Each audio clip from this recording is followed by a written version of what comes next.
Shalom, shalom, YouTube. I am Shia Yeshua Judah, and I would like to welcome you to the Truth Be Told Fakes Podcast Extra. If this is your first time, please hit that subscribe button if this content gives you any value at all whatsoever. Also hit the like button and feel free to comment as well. Please do not forget to catch us on Thursday nights with the Truth Be Told Flex podcast, where I have my co-host with me, Ayo Ben Yahoo, and also Sophia Shehu as well. I'm assuming by the theme music, you already know what we're going to be getting into. This is going to be some NFL talk about that whack storyline that the NFL was leading up to the Super Bowl, and also Sonny Hostin. Some comments that she said. She is the Puerto Rican young lady that is a co-host on The View. So with that being said, let's get right to the news that we have come here for. And again, this is Truth Be Told Flex Podcast Extra. Sonny Hostin came under fire on Monday, January the 13th, for speaking about race and color in context of NFL players. The View co-host reportedly said black quarterbacks can lead teams, referring to Philadelphia Eagle quarterbacks Jalen Hurts and Kansas City Chiefs quarterback Patrick Mahomes, who led their teams this season at Super Bowl LVII and became the first black quarterbacks to face off in the game. Now, I want to stop right there for a minute. I don't know how old the NFL is, but I know that there has been at least 57 Super Bowls because we just finished Super Bowl 57. Now, we're talking about a league that have over 60% population of black players that play for them.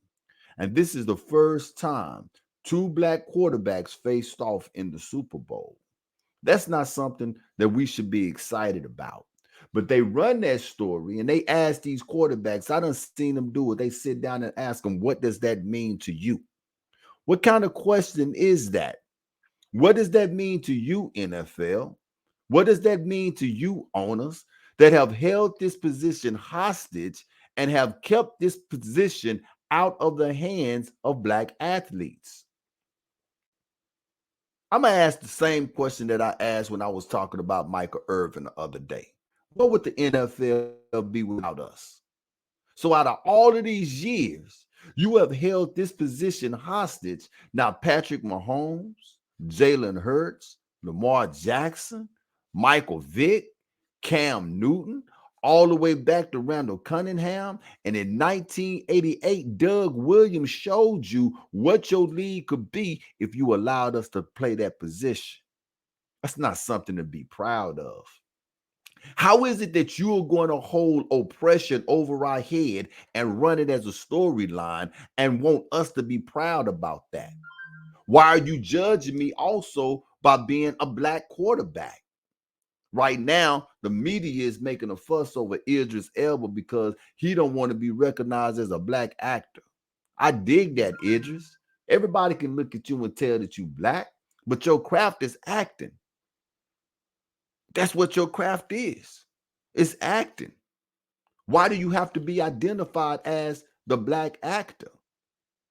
For years, we have been told that we are not smart enough to play this position. For years, we have been told that this position is too cerebral for us to play. And now, all of a sudden, you got Patrick Mahomes, and at the top of this article, it asks the question, is he black? Yeah, Patrick Mahomes is black. Let me give you his pedigree. Born September the 17th, 1995. Mahomes' mother, Randy Martin, a white lady. His father, Pat, is black. Mahomes' father. He was an MLB pitcher, Major League Baseball pitcher. Major League Baseball pitcher, Patrick Mahomes' father, right? From 1992 to 2003, he played for the Boston Red Sox, the New York Nets, Texas Rangers, and the Chicago Cubs. Patrick Mahomes come from a great pedigree. How can you even question or not if the guy is black? His daddy is black. Y'all knew who his daddy is. Y'all done reported on his daddy. But you want to ask, is he black? Then you got Jalen Hurts, who was bred to be in the position that he is in. Son of a high school coach. Left high school from Channelview, which is Southeast Texas, went on to Alabama. He got benched, I want to say, which was the Southeast, the SEC championship game. It really wasn't a great game that he had, but he did not allow that to dictate his future. He had one more year of eligibility after he had graduated, and he took his talents to Oklahoma, where they had a spread offense, and they allowed him to throw the football all over the field. So the adversity that he faced in Alabama, along with the training that he received at Oklahoma, he brought all of that to the NFC East, and he led Philadelphia Eagles to the Super Bowl. It's not our fault that this is the first time you got two black quarterbacks to lead their teams to the NFL. It's your fault, NFL. And how dare you run that story? And then you put that in our face and you ask these players, what do you think about that? What does that mean to you? That means that the NFL has been racist for at least 57 years. That's what that means. Now take that. Now, let's deal with Sunny Hostin. What did she say? Sunny Hostin said, the only thing that would have made it better for me is, finally, we know that black quarterbacks can lead teams and are smart enough to lead teams.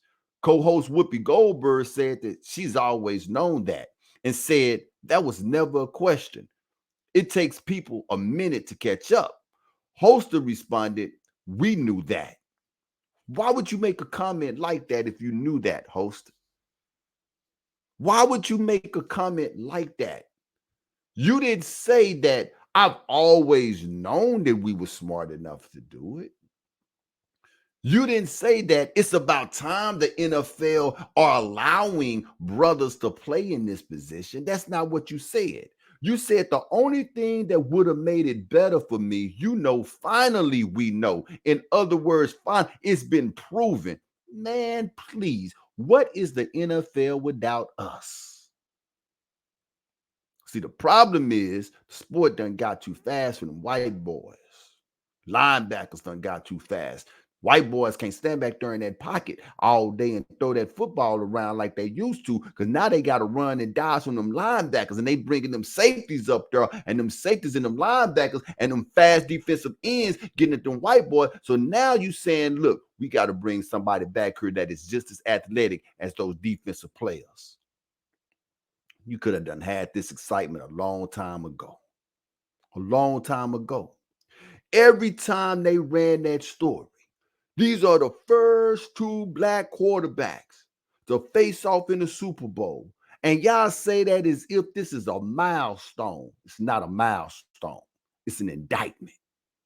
NFL, you should be ashamed of yourself. So two people get the Mr. Ed of the day. The NFL get it and Sunny Hostin get it. The NFL get it for not allowing black people, black players to play that position. A position that I know they would have excelled in. A position that they could have played for years. But when they come out of college, instead of you allowing them to play quarterback, you want to move them to safety. You want to move them to running back. Rodney P say, no, I'm going to play quarterback. That way, I'm going to play quarterback. Even if it costs me my career. Cordell Stewart, I'm going to play quarterback. They tried their best to move Cordell Stewart out of that position. I'm going to play quarterback. The legends, Warren Moon, Randall Cunningham, the legends, Cam Newton, the legends that done played this game. And it took 57 Super Bowls to have two black quarterbacks come face to face. I'm going to tell you what a storyline that would have been better than two black quarterbacks going face to face, racist NFL, if you had talked about the fact that you got two Texas boys that played football at a high level in Texas, where football is big. One from East Texas and the other one from Southeast Texas. That would have been a great storyline to run. But to Sonny Hostin and to the NFL, here you go. You get the Mr. Ed of the week. Don't forget to catch us Thursday on the Truth Be Told Flex podcast. That will be tomorrow at 7:30 Please, Wilbur, I'm not wearing pajamas. Shalom.